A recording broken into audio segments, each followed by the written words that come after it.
set review from BrickByBrick, and today we have the NASA Apollo Saturn V, set number 21309, 1,969 pieces, which is pretty much the best part of the set, because if you were unfamiliar, the actual launch date of the Saturn V was July 16th, 1969, so they made sure it had exactly the same amount of parts. It's the most wonderful Easter egg in any LEGO set ever. But you can see on the box it shows the, Saturn V with a 2-scale micro figure, so, and on the back it shows the different stages of the Saturn V and the different side builds, where that comes from, and all that. The instruction booklet, like most Ideas instruction booklets, is perfect bound. It's slightly lower quality paper than the previous ones, but it has this whole page about the Apollo program and about the Saturn V itself using actual images of the LEGO model. I guess not images, but you know what I mean. Then Journey to the Moon, cool timeline. And then it talks about the fan designers and the LEGO designers. And nice tiny Apollo Saturn V.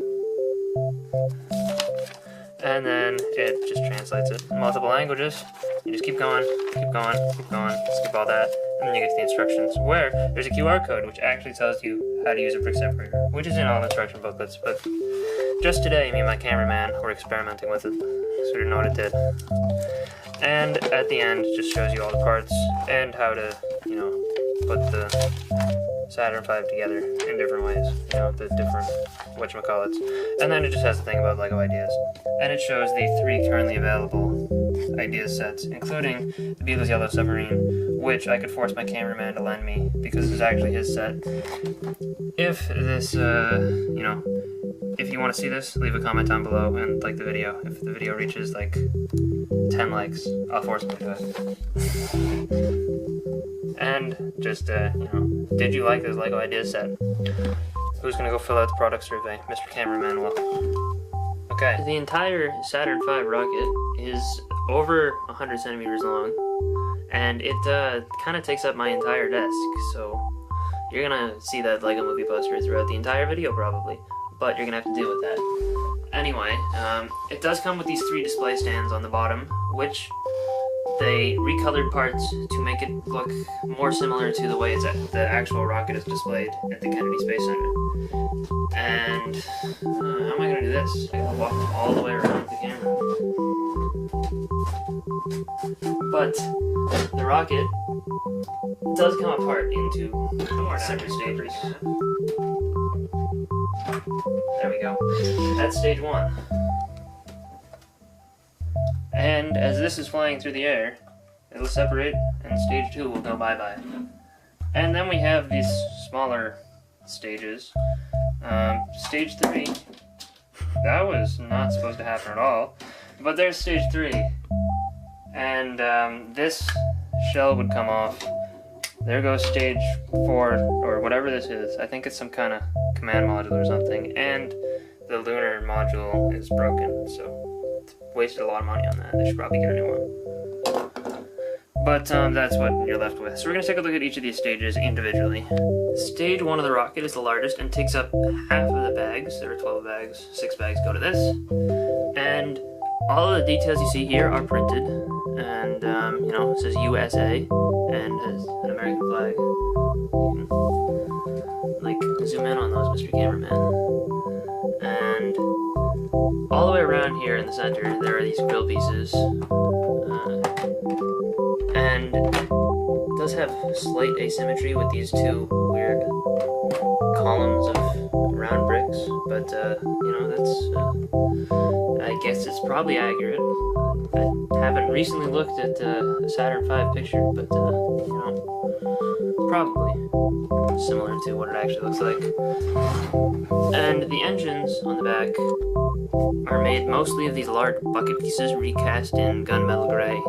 I think that these spiderwebby pieces are also new in gunmetal gray, but uses trans orange discs to kind of create the engine glow. And overall, I think that there's some good pieces and good techniques used here on the bottom, and I think it looks rather effective. Fin pieces on the sides, obviously, probably not 100% accurate because they used an existing piece, but there's not much better that they could have done at this scale. And just moving all the way down, it's mostly just built straight round. I would take a look at the building instructions if you're interested in how this was built, because it is a very, very interesting build. There's like a whole central column inside this outer central column.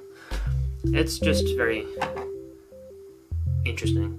Some ice cream cone pieces in black. Not new, but, you know, relatively rare. And there's just some striping with the black stripes going all the way around. And the entire stage 1 takes up about half the height of the rocket overall. Stage 2 is a whole lot smaller than stage 1. It's probably half the height of that. If we take stage 1 here, I guess maybe not half, but it's significantly smaller. And it does remain the same diameter at the bottom, and there's a look at the engines.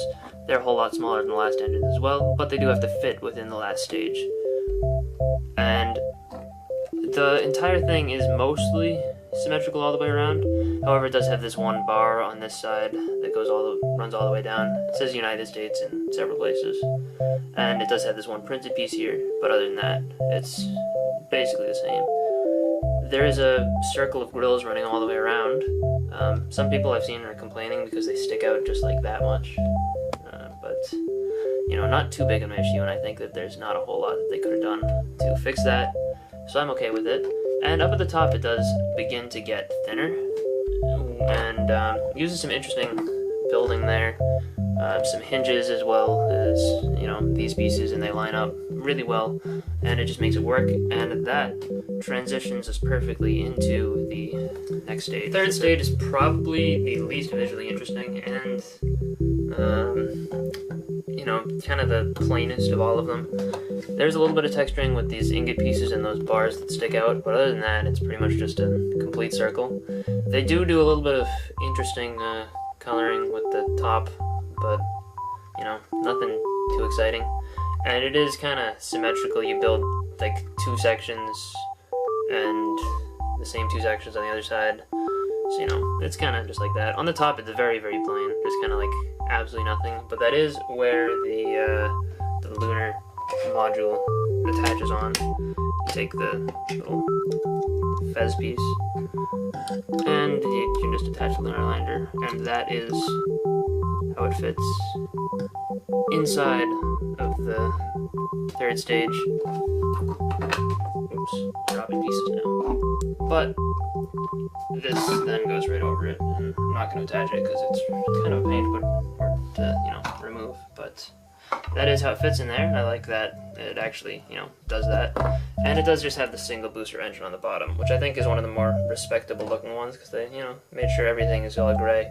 There's a little bit of random color, which there's a ton of inside the rocket, but for the most part you can't see it from the outside. But when you remove the stages, there's quite a bit that gets seen, so glad that there's not too much here. But that is all for stage 3, and stage 4 is kind of not really a stage. It's kind of just, you know, get rid of those. I think that's stage 4, and then this becomes stage 5, the final command module. And the thing is here that it does have the one thruster. I think that's what that's supposed to be, but it really doesn't like actually look like anything other than just a cone. Put that down for a second, because this piece would actually be there, and that shell would come off similar to the way this does, but they can't do it at this scale because it's already so small. So you can replace this over if you want to. I'm not going to, because that is too much effort. I was about to, but then I realized that I don't want to take everything apart. So, you know. But just going up to the top, it's interesting how they use those tap pieces going all the way around, but nothing too special. And I wish that they had a really long cylinder piece that didn't have a square at the bottom, but they don't, so you're stuck with that square. So, deal with it. And welcome to the moon, everybody. We finally made it. This is supposed to be just a little vignette, kind of the LEM, or the Lunar Excursion Module, on the surface of the moon. And there are a couple craters, but other than that, it's just this big octagon piece. And the craters are just very simple as well, so Nothing too special about the actual build there, but the actual lunar module here is very well detailed and looks pretty nifty. I like the fact that those are metallic gold cheese wedges, but I wish that all the pieces here were metallic gold, just because metallic gold is way better. And there are a couple of exclusive printed parts to this little build. There are these astronaut microfigures, which they include 3 of and a spare in the set. And I'm stealing a spare from Mr. Cameraman, so too bad, Mr. Cameraman. And the American flag is printed on a clear 1x2 tile, so, you know, it doesn't look perfect, but there's nothing that they could have done that's better than that. And there's also a printed hatch for the module itself, and the module, just turning it around, you know, looks relatively similar from all sides, but, you know, pretty well detailed and just overall a nice little build. So the set comes with the 3 astronauts based on the 3 participants in the mission: Neil A. Armstrong, Michael Collins, and Edwin E. Buzz Aldrin Jr. You know, and then this last guy we'll name after the cameraman, so we'll call him Ethan. So, you know, pretty cool little print on the white statue figure, but you know, not super detailed because it is so small. And they also went and included a place for the command module to, you know, land. And I threw Michael Collins over here because he really doesn't have a place, because he actually never made it to the moon. He was sitting in the command module actually while I was in space the entire time, just watching and wishing he was on the moon. But you know, it does include this large earth blue round, I think 8x8 tile with the 2x2 studs in the middle, and the command module has a nice print on there. And they also recolored these Technic click hinges into orange to create a little life raft that goes all the way around. And I believe these balls are recolored too, so a lot of new parts for this one tiny little side build, and I think that it does look pretty good and does a nice job of you know, recreating the Columbia command module. So the Saturn V overall is at pretty excellent value for $120. It's, I believe, according to what I've read on BrickSet, it's the 2nd tallest LEGO set ever released, if you're displaying it vertically, obviously, after the original Eiffel Tower set that they did. But, so, you know, it's a very impressive display model. That is really all it is, though. It's not a play model in any way, so if you're looking for a LEGO gift for a young kid, do not buy this. Buy anything else. Anything. Just not this. But, I think that they did a really good job with the smaller details, and the level of attention to detail in this set is rather remarkable. I think overall it's going to be in the running for one of the best sets of 2017, except it'll probably be beat out by several of the Ninjago movie ones, just because my cameraman will disagree, but it doesn't matter, they're Ninjago. People are going to buy them regardless because they look cool. You know, there's not much you can do to argue it. But I think that the set overall definitely is worth picking up if you have $120 to spare. You know, I don't, because I'm on the Ninjago movie budget. So I currently am not planning on getting this unless I see it on sale. That's why I stole my cameraman's. And with that, I hope you enjoyed this video. Please leave a comment if you would like to see me review the Beatles Yellow Submarine, and I will see you guys all next time.